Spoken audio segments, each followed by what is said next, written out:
Demi-épreuve mythique, mais pas pour autant demi-souffrance. Je parle bien du demi-marathon.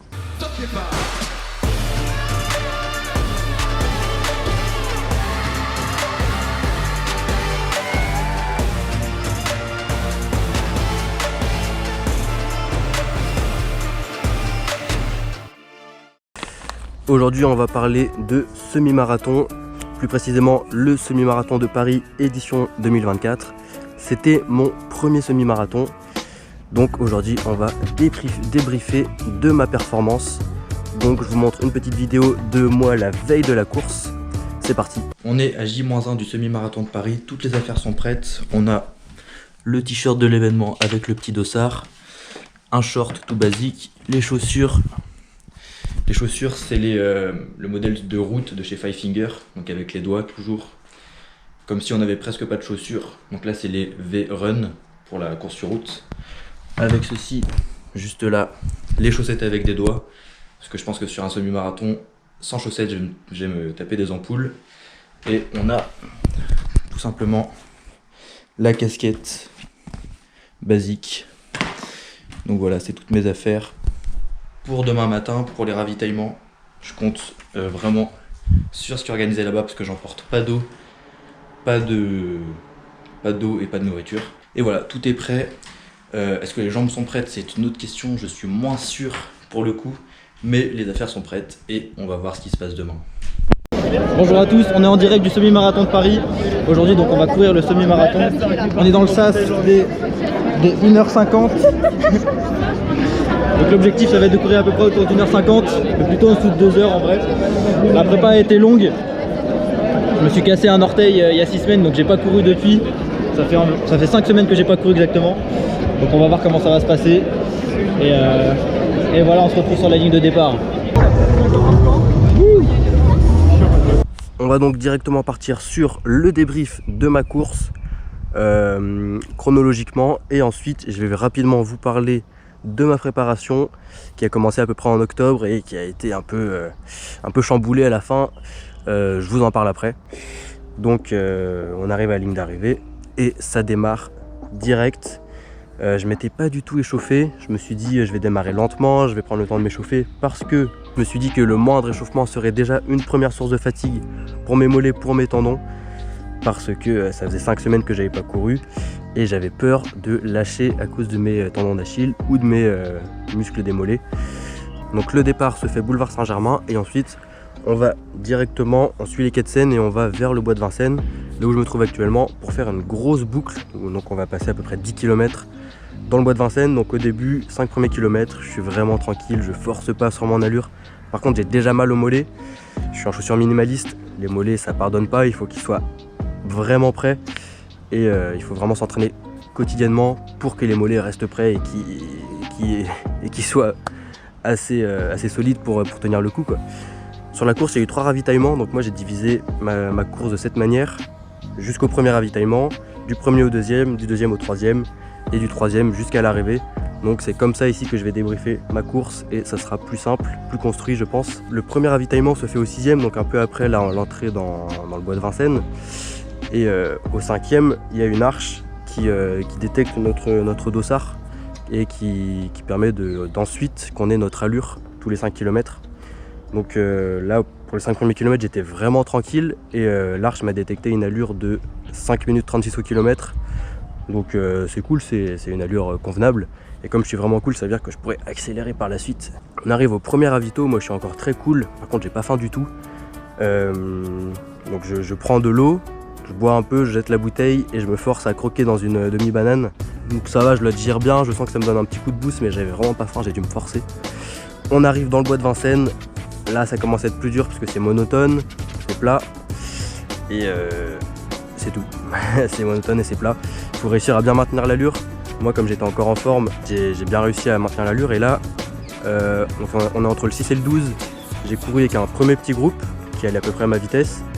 Et ensuite, j'ai repéré un homme assez loin qui avait un t-shirt jaune fluo. Donc, je l'ai repéré, je suis resté à 50 mètres derrière lui. Et on allait à peu près à la même vitesse, il me tirait un peu comme il allait vite. Donc globalement, c'est comme ça que ça s'est passé entre 6 et 12. Je me faisais un peu tirer et j'essayais de tenir l'allure avec des gens. parce que globalement je vous cache pas que le faux plat montant de Vincennes, c'est assez dur quoi. Mais il y a de l'ambiance, c'est vraiment cool, il y a toujours beaucoup de gens dans le peloton, on court jamais tout seul.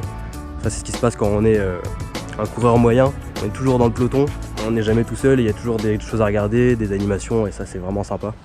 Bon par contre pour ce qui est des mollets là c'est de pire en pire, vraiment j'ai vraiment très mal. Quand on arrive au kilomètre entre 10 et 12 à peu près, maintenir une allure sur du plat, moi c'est ce qui me détruit, donc j'arrive presque plus à courir droit à certains moments. Je sens que ma foulée est beaucoup moins fluide, je suis beaucoup plus lourd sur mes pas. Je me dis que ça va encore être long parce qu'il reste 10 km. Mais c'est pas grave, je suis content d'arriver à la fin de la forêt, du bois de Vincennes.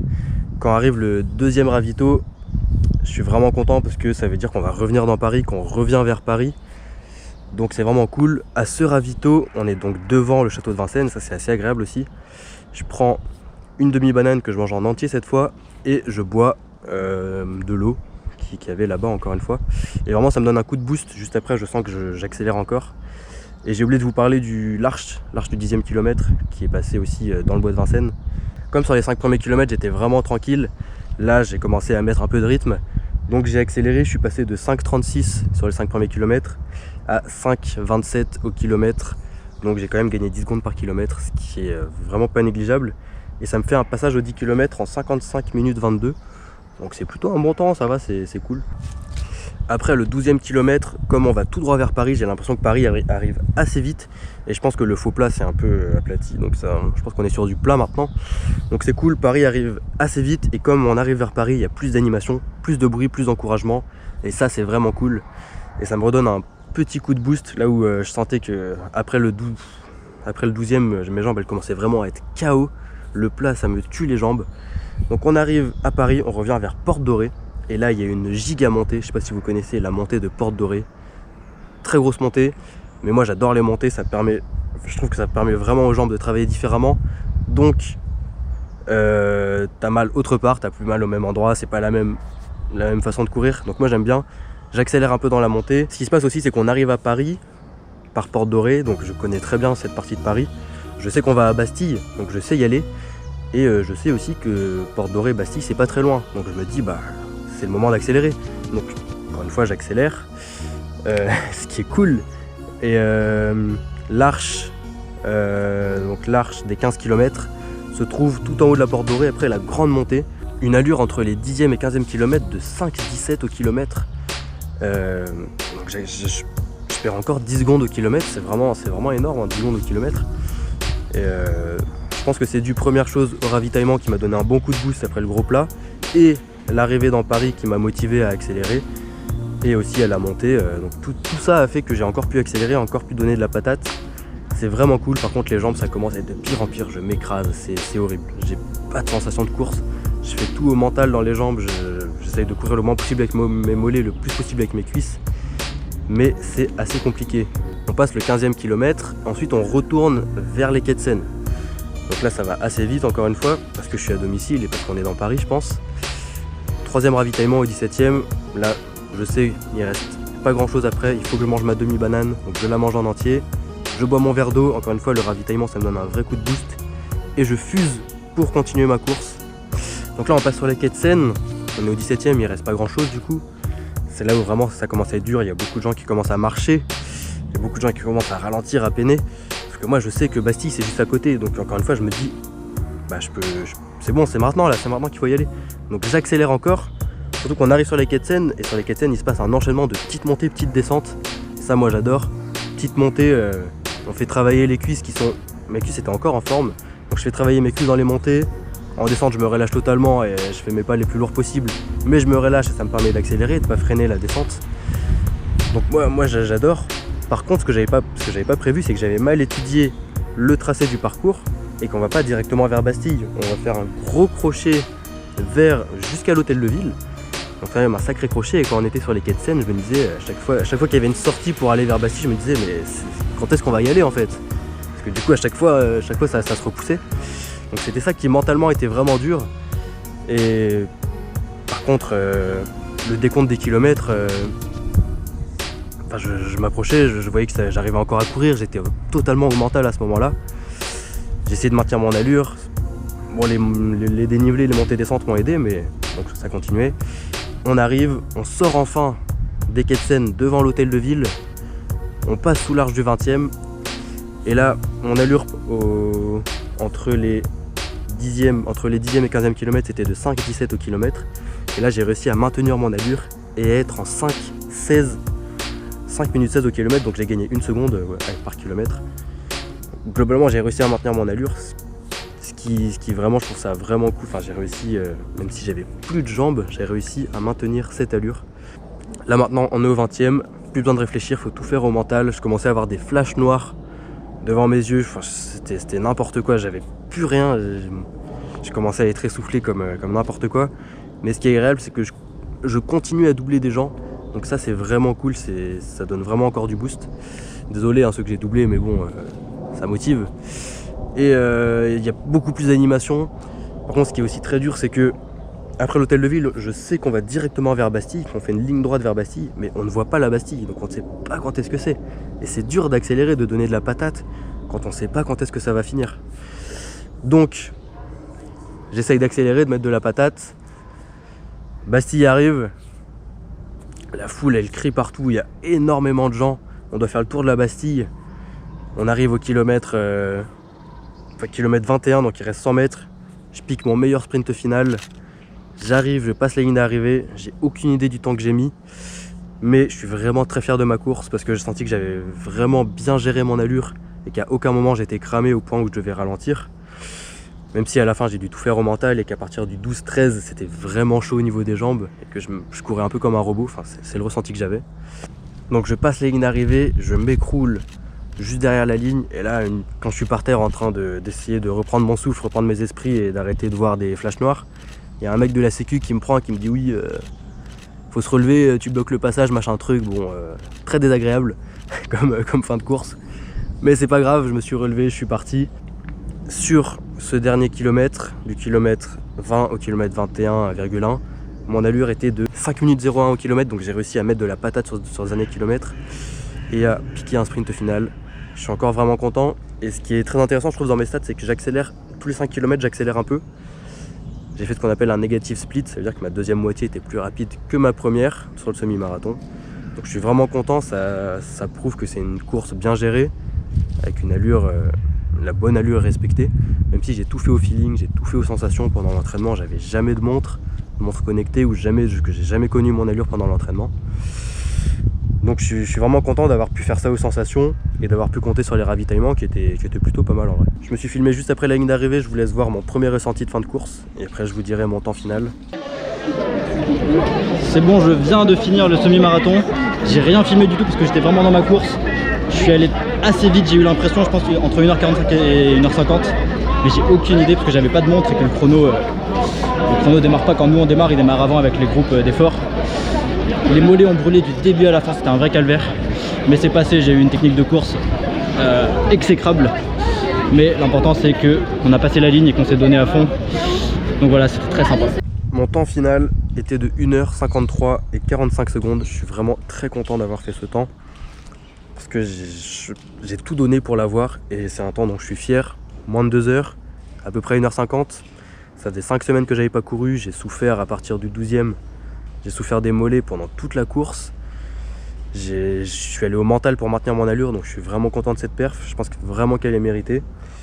Et puis je peux encore largement l'améliorer, donc ça va. C'est pas trop bien non plus comme première performance, donc il y a de la marge de progression. Avant de passer à l'analyse de ma préparation, tout est noté dans ce carnet. Je tiens à remercier l'organisation parce que c'est vraiment un semi-marathon très bien organisé. Vraiment rien à dire, les ravitaillements, la course, le début, la fin. Voilà, très bien organisé. Donc tout a été planifié à l'intérieur. Ma préparation a commencé en octobre pour finir en mars. J'ai essayé de faire des petits macro-cycles. Donc en gros en octobre, reprise de la course, tranquille. Novembre, on essaye de bâtir des bases aérobies. Décembre, j'inclus un peu de vitesse. Janvier, février, on met du bon fractionné pour le semi. Donc ça c'était ce que j'avais prévu de faire au début, mais c'est pas ce qui s'est passé en réalité.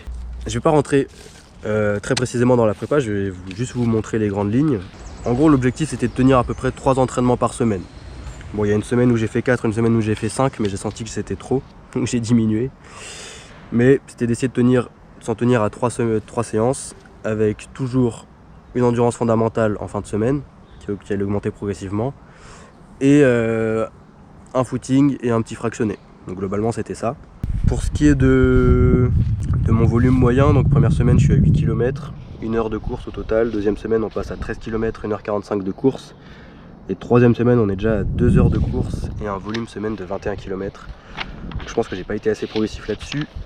Mais en gros à peu près, après jusqu'à la fin de la prépa j'ai tenu une vingtaine de kilomètres par semaine comme volume.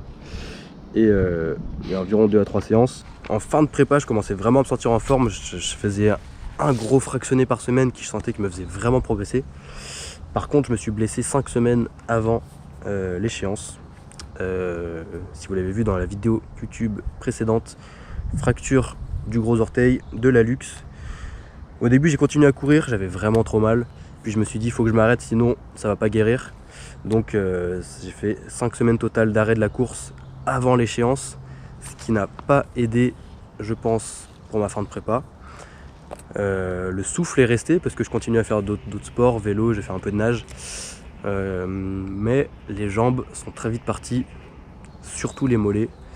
J'avais plus de patates dans les mollets, j'avais plus de rebond, j'avais plus rien. Et je pense que ça m'a vraiment, empêché de progresser sur cette fin de prépa qui était vraiment la plus importante. J'avais tout misé là-dessus. J'avais déjà tout programmé, toutes mes séances. J'avais programmé toutes mes séances jusqu'à la fin. Et donc ça m'a un peu gêné. Mais c'est pas grave, parce que j'ai quand même pu courir le semi. Donc on se retrouve une prochaine fois pour une nouvelle vidéo. Si vous voulez voir une autre épreuve d'endurance, je vous laisse ma vidéo du Garmin Triathlon de Paris juste là. On va se retrouver bientôt pour de nouvelles épreuves d'endurance, toujours plus longues, toujours plus dures. J'ai des projets en tête. D'ici là, portez-vous bien et à la prochaine.